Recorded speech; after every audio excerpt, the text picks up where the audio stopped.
Hello and welcome. मैं मानता हूं कि कलाकार छोटा या बड़ा नहीं होता, या तो होता है या नहीं होता। यूं तो बच्चन, खान, कुमार, बहुत से सितारे चमकते हैं उस दुनिया में, लेकिन उनके मुकाबले में कोई खड़ा नहीं होता। अदाकारी निराली है, असल जिंदगी के वही सूरमा भोपाली हैं, पर्दे के उस्ताद हैं, रेडियो के सरताज हैं। मुफलिसी से शोहरत की जिंदगी को जी रखा है, न जाने कितने फिल्मी किस्सों को घोट कर पी रखा है। एक्टर, प्रोड्यूसर, डायरेक्टर, हर हुनर आता है। जानकारी ऐसी है कि मानो गूगल भी इन्हीं से पूछकर बताता है। तो अपने फेवरेट शो के लिए तैयार हो जाइए हुजूर, क्योंकि आज 5 संपादकों का सामना करने आ रहे हैं सुपरस्टार अन्नू कपूर। जोरदार तालियां हो। अन्नू जी आइए, please come sir, please welcome. जोरदार तालियां उसके साथ अन्नू कपूर जी का स्वागत करिए जोरदार तालियों से। सर यहां पर 5 एडिटर्स आपका स्वागत करें, प्लीज बैठिए अन्नू जी। यहां पर समीर हैं, सुमेरा हैं, नितिन शर्मा जी हैं फ्री प्रेस से, मेरे साथ अजीत सिंह जी हैं एडिटर दैनिक जागरण से, गिरजा शंकर जी हैं सीनियर जर्नलिस्ट। आपका बहुत बहुत स्वागत अन्नू जी। जोरदार तालियां हो जाए एक बार फिर से। ये आपका माइक है अन्नू जी। अन्नू जी मैंने सही कहा ना कि कलाकार अच्छा या बुरा नहीं होता, या तो होता या नहीं होता। कलाकार जन्मजात होता है और एक इंस्टीट्यूशन, एक संस्था या एक गुरु उसके अंदर निहित कला की बैक्टीरियाज को या जर्म्स को उजागर कर देता है, चैनलाइज कर देता है, कल्टीवेट करता है, तो वो कलाकार रहता है। लेकिन किसी गधे को कोई गुरु कलाकार कभी नहीं बना सकता है, इतना सोच लेना आप, ठीक है। सो कलाकार होता है, बिल्कुल आपका स्टेटमेंट बिल्कुल सही, वो है, दबा है उसके अंदर गुण। और कलाकार का मतलब सिर्फ नहीं कि कैमरा फेस करने वाला, जो लेखनी है वो भी तो कला है। वो सारी चीज़ें कला से जुड़ी हुई है। कल हमारे एक मित्र ने एक बहुत बढ़िया बात कही है, तो उसी के साथ शुरू करते हैं। जो आप सब मीडिया से जुड़े हुए हैं, लेखनी के जादूगर हैं या श्रवण कला और काव्य कला, बोलने की कला से, उन्होंने कहा संस्कृति अगर निर्धन है तो कोई बात नहीं, कला निर्धन है तो कोई बात नहीं, लेकिन धनवान लोगों के पास कला और संस्कृति नहीं है तो पतन निश्चित है। क्या बात।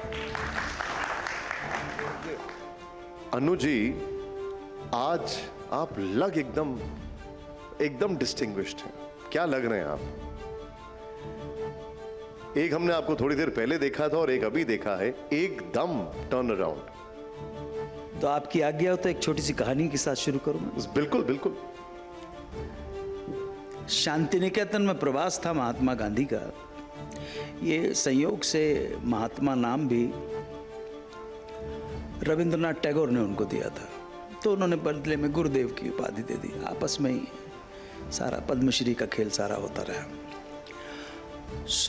एक दिन मोहनदास करमचंद गांधी, शाम के समय मूड आया तो वो रविंद्रनाथ टैगोर के शैले में पहुंचे और उन्होंने कहा कि आइए चलिए घूमने चलते हैं। तो रवि ठाकुर बोलते हैं बंगाल में उनको, उन्होंने कहा आप मुझे कुछ समय दे दीजिए, 10-15 मिनट दे दीजिए, मैं तैयार होके अभी आया। ठीक है। और वो अंदर चले गए।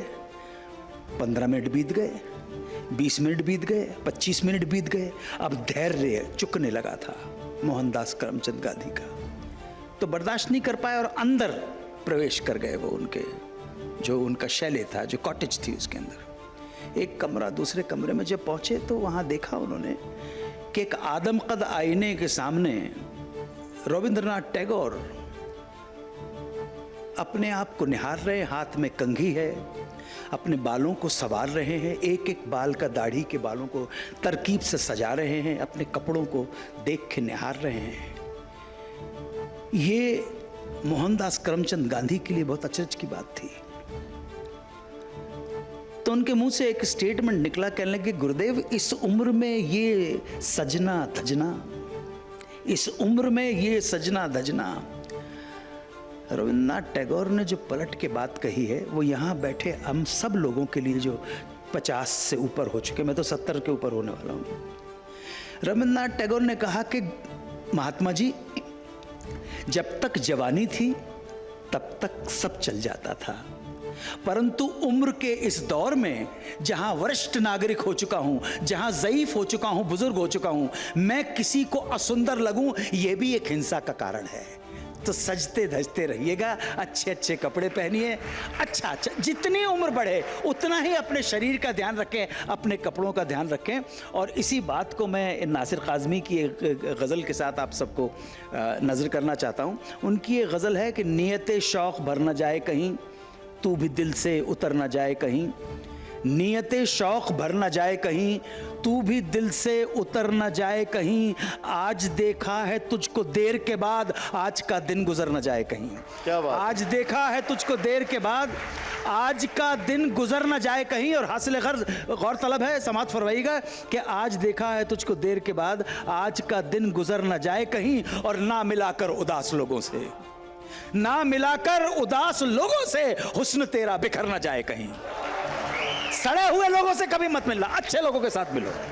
मैं अच्छे लोगों से एक सवाल पूछा हूं, जिन्होंने अभी अभी रविन्द्रनाथ टैगोर का जिक्र किया और कहा कि उम्र बढ़ती है तो ज़्यादा ख्याल रखना पड़ता है। उम्र आपकी भी बढ़ रही है, आप अदाकारी कर लेते हैं, आप रेडियो जॉकी हैं, आप कहानी लिख लेते हैं, आप डायरेक्शन कर लेते हैं। इतना ही नहीं, आपको जो ज्ञान है वो अपने आप में अद्भुत है। आप गा लेते हैं, म्यूजिक बना लेते हैं, सब कुछ आप खुद ही कर लेंगे या नई जनरेशन के लिए भी कुछ छोड़ेंगे? इनसे बहुत सीखने को मिलता है कि मैं गुजरा हुआ हूँ, तुम्हारे साथ साथ कदम मिला के चलने की कोशिश कर रहा हूँ। अगर फॉल्टर कर जाऊँ तो अपना समझ के माफ़ कर देना, बड़ी बड़ी बात है। लेकिन अपने पीछे एक वसीयत लेगेसी छोड़ के चला जा रहा हूँ, जिसमें भारत की जो पृष्ठभूमि है, आधार भूमि के आधार स्वर हैं, वो बसे हुए हैं। बाकी उनको सजाओ संवारो, कर चले हम फिदा जानो तन साथियों, अब तुम्हारे हवाले वतन साथियों। यस अनु जी, हम बात कर रहे हैं कहानियों की। एक चाय वाला देश का प्रधानमंत्री बन गया, ये तो सबको पता है, लेकिन एक चाय बेचने वाला सिनेमा का सुपरस्टार बन गया, ये कहानी बहुत कम लोगों को पता है। कहाँ बेची चाय आपने? जावरा में स्थितियाँ आ जाती हैं और मैं इस चीज़ को, अपनी गरीबी को महिमा मंडित करने के कोई फेवर में नहीं हूँ। मेरी निर्धनता, मेरी दरिद्रता ना तो मेरे लिए शोक का कारण थी, ना मेरे लिए कोई गौरव का कारण थी, मेरे जीवन का एक हिस्सा है। हमने लेकिन ये जो जनरेशन बैठी है सर, ये इससे इंस्पायर जरूर होना चाहिए। कुछ चाय बेची है, देश को थोड़े बेचा है।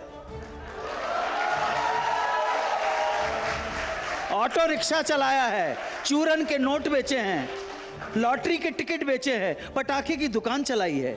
लेकिन जो भी किया है, 2 पैसा कमाने के लिए किया, सही मार्ग से करने के लिए किया, और आज भी वही है। गलत बात नहीं करेंगे हम तो। मैं तो टेलीविजन में आपने सुना होगा मैंने कितनी जगह पे बोला है, लॉटरी के टिकट बेचते बेचते आप ही की लॉटरी लग गई और भोपाल से सीधे मुंबई।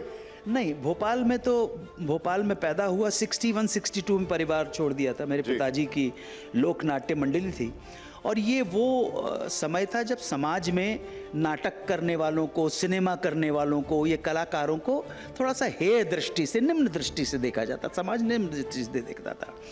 तो मेरी दादी भेरे की थी, झंगमघियाना की। तो जब उनको पता पड़ा कि उनका बेटा एक नाटक नौटंकी कंपनी चलाते हैं, तो उनको घर से निकाल दिया। ये अच्छी बात नहीं समझी जाती थी। इस वजह से माताजी जो मेरी थी, वो उर्दू और पर्शियन की विद्वान थी, जबकि बंगाली ब्राह्मण थी वो। पिताजी ने उनको बहुत प्रमोट किया, और 1919 में पैदा होने वाला पेशावर का बंदा इतना बड़ा फेमिनिस्ट था, जो कभी मौका समय आया तो मैं बताऊंगा। बहुत आदर था मेरे पिता के मन में इस संपूर्ण स्त्री जाति के लिए, और शायद वही मेरे अंदर आ गया है, और मुझे इस बात का गर्व है। क्या बात है, क्या बात है।